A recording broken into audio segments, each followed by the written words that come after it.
আমি আছি এখন মহাসমুদ্রের মাঝখানে। সুন্দরবনে ভ্রমণ করতে এসেছি বন্ধুরা। এখন আমি বাংলাদেশের দিকে এগিয়ে যাচ্ছি। দেখুন মহাসমুদ্র, প্রচণ্ড ঠান্ডা বইছে হাওয়া, প্রচুর বোট যাচ্ছে দেখুন বাংলাদেশের দিকে। এসছি এখন আমি মহাসমুদ্রের মাঝখানে, মহাসমুদ্রে সুন্দরবনে এসছি।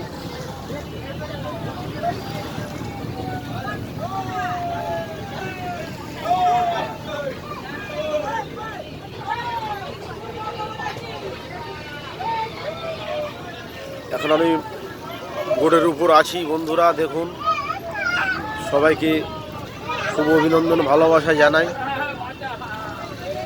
মহাসমুদ্রের মাঝখানে এখন আছি, আপনারা আশীর্বাদ করুন যেন সমুদ্র পাড়ি দিতে পারি, জয় করতে পারি। প্রচণ্ড ঠান্ডা পড়েছে, প্রচণ্ড হাওয়া, তাই আপনাকে শুভ সুন্দরবনের শুভেচ্ছা, অভিনন্দন এবং ভালোবাসা জানাই।